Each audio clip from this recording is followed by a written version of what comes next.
نحمده ونصلي على رسوله الكريم اما بعد فاعوذ بالله من الشيطان الرجيم بسم الله الرحمن الرحيم رب اشرح لي صدري ويسر لي امري واحلل عقدة من لساني يفقهوا قولي ربنا زدنا علما۔ باب فضل الرجاء، اللہ تعالیٰ سے اچھی امیدیں وابستہ رکھنے کی فضیلت۔ قال اللہ تعالی اخبارا عن العبد الصالح وافوض امری الی اللہ ان اللہ بصیر بالعباد فوقاہ اللہ سیئات ما مکروا۔ اللہ تعالیٰ ایک نیک انسان کے قول کو نقل فرماتے ہوئے ارشاد فرماتے ہیں، اور میں اپنا کام خدا کے سپرد کرتا ہوں، بے شک خدا بندوں کو دیکھنے والا ہے۔ غرض اللہ تعالیٰ نے موسیٰ علیہ السلام کو ان لوگوں کی تدبیروں کی برائیوں سے محفوظ رکھا۔ وعن ابی ہریرہ رضی اللہ عنہ عن رسول اللہ صلی اللہ علیہ وسلم انہ قال قال اللہ عز وجل انا عند ظن عبدی بی وانا معه حیث یذکرنی واللہ اللہ افرح بتوبۃ عبدہ من احدکم یجد ضالته بالفلاة ومن تقرب الی شبرا تقربت الیہ ذراعا ومن تقرب الی ذراعا تقربت الیہ باعا واذا اقبل الی یمشی اقبلت الیہ اہرول، متفق علیہ۔ وهذا لفظ احدى روایات مسلم وتقدم شرحه في الباب قبله وروي في الصحيحين وانا معه حين يذكرني بالنون وفي هذه الرواية حيث بالثاء وكلاهما صحيح۔ حضرت ابو ہریرہ رسول اللہ صلی اللہ علیہ وسلم سے بیان کرتے ہیں، آپ نے فرمایا کہ اللہ عز وجل فرماتا ہے کہ میں اپنے بندے کے گمان کے مطابق ہوتا ہوں جیسا وہ گمان میرے ساتھ کرے، اور میں اس کے ساتھ ہوتا ہوں جس جگہ بھی وہ مجھ کو یاد کرتا ہے۔ خدا کی قسم، اللہ پاک اپنے بندے کی توبہ کرنے پر اس شخص سے بھی زیادہ خوش ہوتے ہیں جو جنگل میں اپنی گم شدہ چیز کو پا لینے کے بعد خوش ہوتا ہے، اور جو شخص ایک بالشت مجھ سے قریب ہوتا ہے میں اس سے ایک ہاتھ قریب ہوتا ہوں، اور جو شخص میری طرف ایک ہاتھ قریب ہوتا ہے تو میں اس کے 2 ہاتھ قریب ہوتا ہوں، اور جب وہ آہستہ آہستہ میری طرف چل کر آتا ہے میں اس کی طرف دوڑ کر آتا ہوں۔ یہ بخاری اور مسلم کی روایت ہے، اور یہ الفاظ مسلم کی روایات میں ایک روایت کے ہیں، اور اس کی تشریح اس سے پہلے باب میں گزر چکی ہے، اور صحیحین کی روایت میں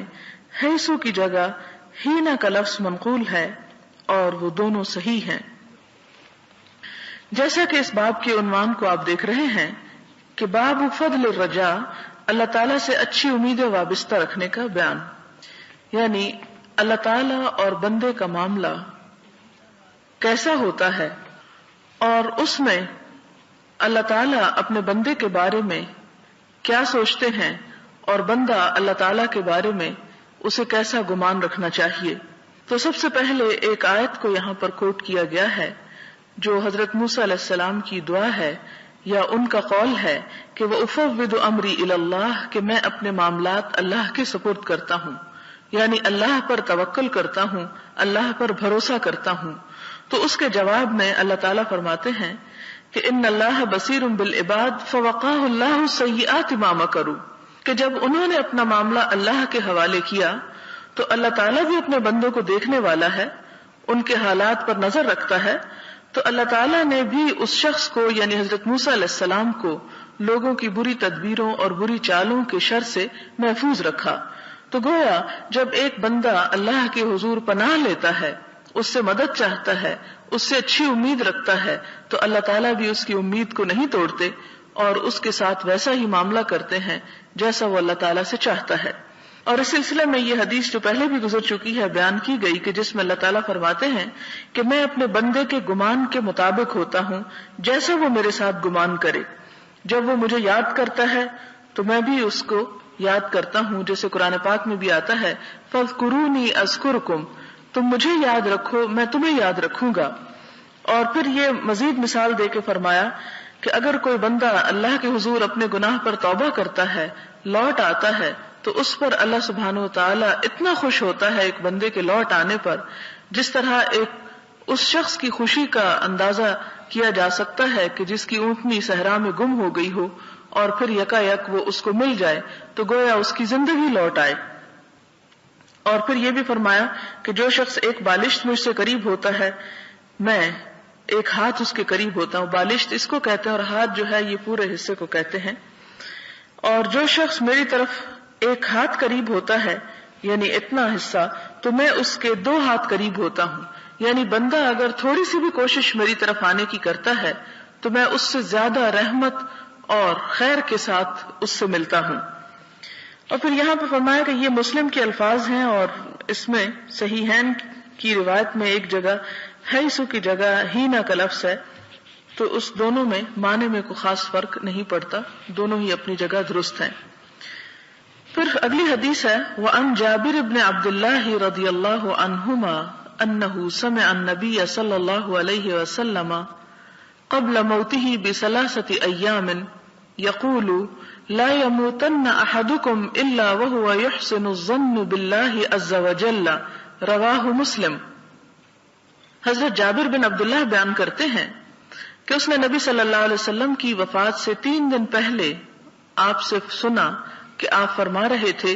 کہ تم میں سے کسی پر موت نہ آئے مگر وہ اللہ کے بارے میں اچھا گمان رکھتا ہو۔ یعنی اللہ کے بارے میں اچھا گمان سے مراد یہ ہے کہ اللہ تعالیٰ مجھے بخش دے گا، کیونکہ اللہ تعالیٰ اپنے بندے کے گمان کے مطابق ہوتا ہے۔ اور حقیقت یہ ہے کہ انسان کو اللہ کے بارے میں گمان قائم کرنے میں اس کے اپنے عمل کا بھی بہت کچھ دخل ہوتا ہے۔ اگر انسان اچھے کام کرتا ہے تو خود بخود گمان اچھا ہوتا چلا جاتا ہے، لیکن اگر انسان اللہ سے کیے ہوئے عہد کو توڑتا ہے تو لازمی طور پر انسان کے اندر ایک خوف کا اور ایک مایوسی کا سا احساس زیادہ ابھرنے لگتا ہے کہ شاید اللہ تعالیٰ مجھے معاف نہ کرے کیونکہ میں نے بہت کچھ قصور اور خطائیں کی ہیں۔ تو ایسے موقع پر بھی فرمایا کہ جب بھی انسان کو مایوس نہیں ہونا چاہیے اور اللہ تعالیٰ سے اچھی ہی امید رکھنی چاہیے۔ اگلی حدیث ہے وعن انس رضی اللہ عنہ قال سمعت رسول اللہ صلی اللہ علیہ وسلم یقول قال اللہ تعالی یا ابن آدم انک ما دعوتنی ورجوتنی غفرت لك على ما كان منك ولا ابالی یا ابن آدم لو بلغت ذنوبك عنان السماء ثم استغفرتني غفرت لك یا ابن آدم انك لو اتيتني بقراب الارض خطايا ثم لقيتني لا تشرك بي شيئا لاتيتك بقرابها مغفرة، رواہ الترمذی وقال حدیث حسن۔ حضرت انس بیان کرتے ہیں کہ میں نے رسول اللہ صلی اللہ علیہ وسلم سے سنا، فرماتے تھے کہ اللہ تعالیٰ فرماتا ہے اے آدم کے بیٹے، تو نے مجھ سے نہ کچھ مانگا اور نہ مجھ سے امیدیں وابستہ کی، میں تجھے معاف کر دیتا خواہ جیسے بھی گناہ تجھ سے سرزد ہو جاتے، مجھے اس کی کچھ پرواہ نہیں۔ اے آدم کے بیٹے، اگر تیرے گناہ آسمان کے کناروں تک پہنچ جائیں پھر تو مجھ سے معافی کا خواستگار ہو جائے تو میں تجھے معاف کر دوں گا۔ اے آدم کے بیٹے، اگر تو زمین کے بھرنے کے برابر گناہ لے کر آئے لیکن میرے ساتھ شریک نہ کرے تو میں زمین کے بھرنے کے بقدر مغفرت کے ساتھ تجھے ملوں گا۔ یہ ترمذی کی روایت ہے اور حدیث حسن ہے۔ یہاں پر دراصل انسان کو اللہ تعالیٰ سے اچھی امید دلائی جا رہی ہے اور اللہ تعالیٰ ایک طرح سے شکوہ کرتے ہیں ایمان کی کچھ رمق ہوگی، وہ اللہ تعالیٰ سے بخشش کی امید بہرحال قائم رکھے گا۔ باب الجمع بین الخوف والرجاء اعلم ان المختار للعبد في حال صحته ان يكون خائفا راجيا ويكون خوفه ورجاؤه سواء وفي حال المرض يمحض الرجاء وقواعد الشرع من نصوص الكتاب والسنة وغير ذلك متظاهرة على ذلك۔ امام نووی فرماتے ہیں معلوم ہونا چاہیے بندے کے لیے حالت صحت میں پسندیدہ بات یہ ہے کہ اس کے دل میں اللہ کے عذاب کا خوف اور اس کی رحمت کی امید ہو اور اس کا خوف اور امید برابر ہو، اور بیماری کی حالت میں امید کا پہلو غالب رہے جبکہ ہمارے عام طور پر مایوسی کا پہلو زیادہ ہو جاتا ہے۔ شریعت کے اصول اور کتاب و سنت کے نصوص اور دیگر دلائل اس بات پر دلالت کرتے ہیں۔ قال اللہ تعالی فلا یأمن مکر اللہ الا القوم الخاسرون، اللہ تعالیٰ فرماتے ہیں اللہ تعالیٰ کی تدبیر سے ہلاک ہونے والے لوگ ہی بے خوف ہوتے ہیں. وقال تعالی انہ لا یئس من روح اللہ الا القوم الکافرون. اور اللہ تعالیٰ فرماتے ہیں کہ اللہ کی رحمت سے وہی لوگ نا امید ہوتے ہیں جو کافر ہیں. پھر فرمایا یوم تبیض وجوہ وتسود وجوہ، جس دن بہت سے منہ سفید ہوں گے اور بہت سے سیاہ. یہاں بھی دونوں چیزوں کو برابر لا کے دکھایا گیا کہ جہاں نیک لوگ ہوں گے وہاں برے بھی ہوں گے، اور جہاں نیک اعمالی کی وجہ سے چہروں پہ رونق والے ہوں گے وہاں ایسے بھی ہوں گے کہ جن کے چہروں پر سیاہی یعنی غم اور نا امیدی کی کیفیت چھائی ہوئی ہوگی. پھر فرمایا ان ربک لسریع العقاب وانہ لغفور الرحیم، بے شک تمہارا پروردگار جلد عذاب کرنے والا ہے اور وہ بخشنے والا مہربان بھی ہے. یعنی اللہ تعالیٰ کی دونوں صفات ہیں، جہاں وہ عذاب دیتا ہے وہاں وہ بخشش کرنے والا بھی ہے. لہٰذا انسان کو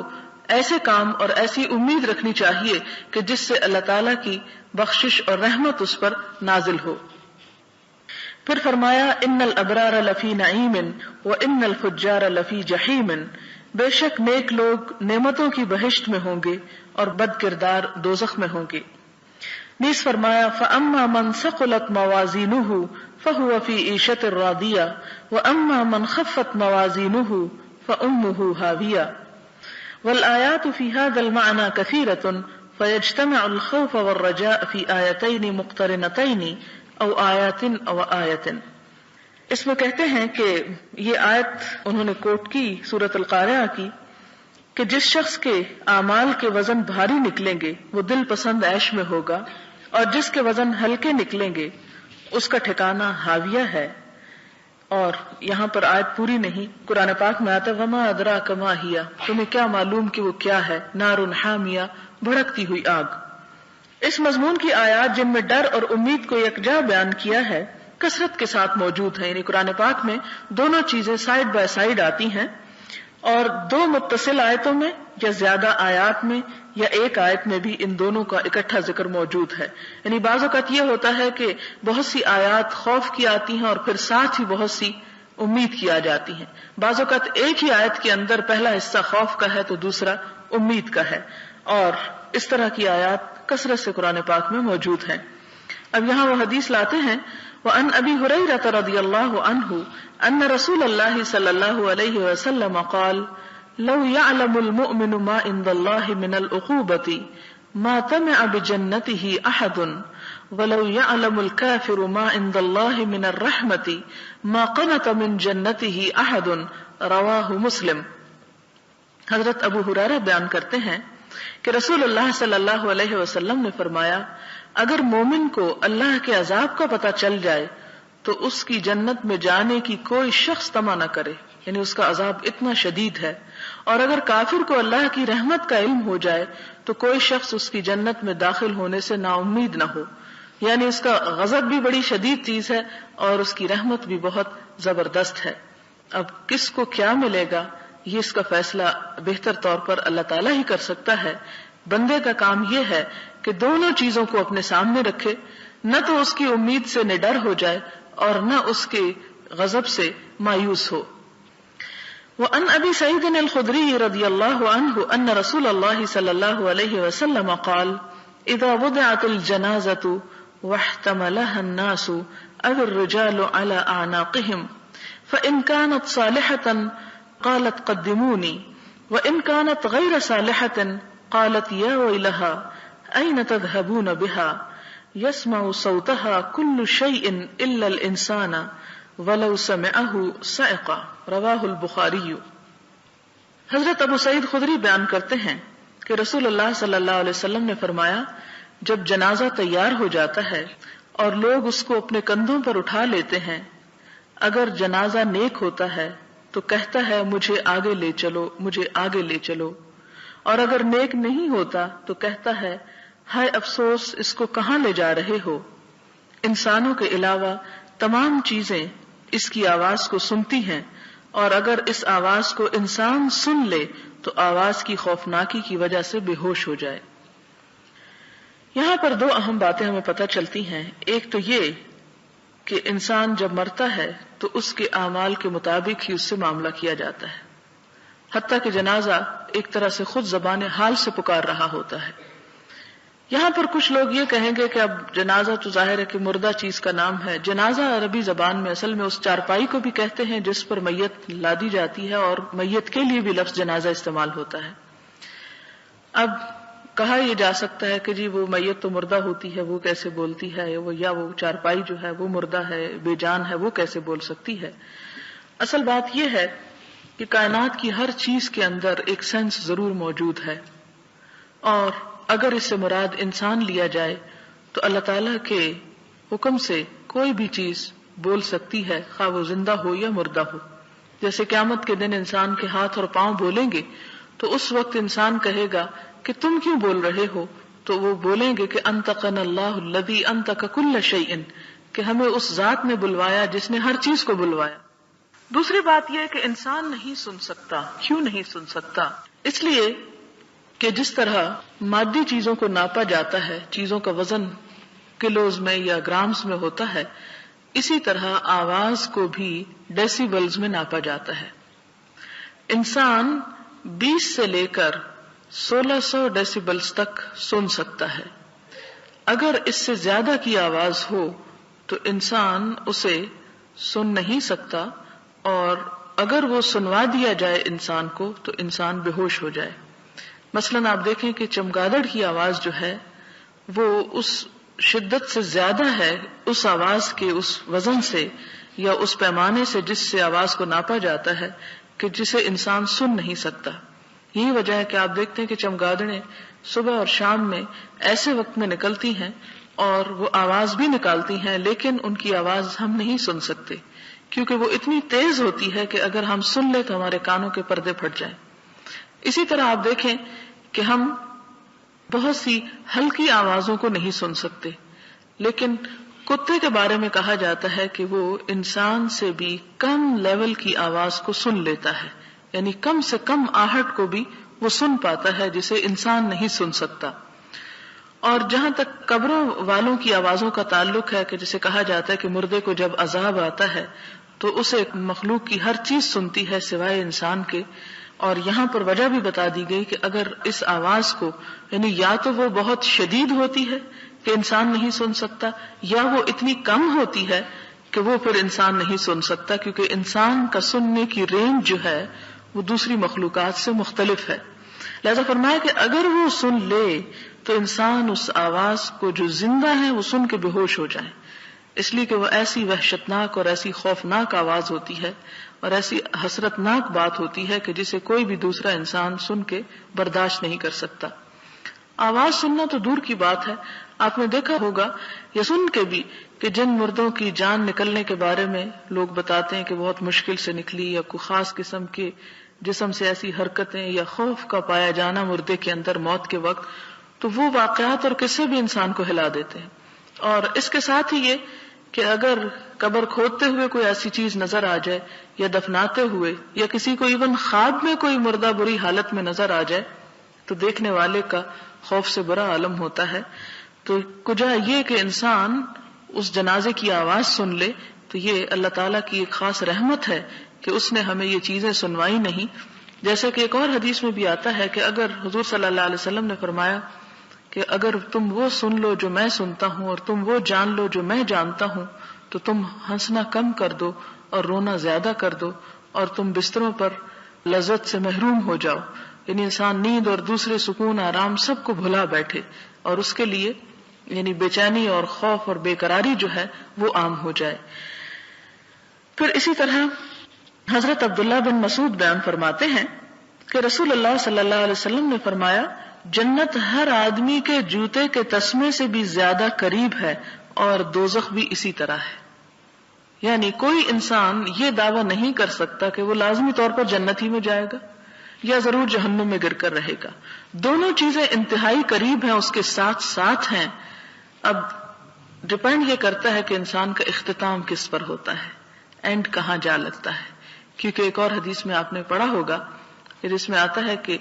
ایک انسان ساری زندگی اہل جنت کے کام کرتا ہے، لیکن آخر اس کی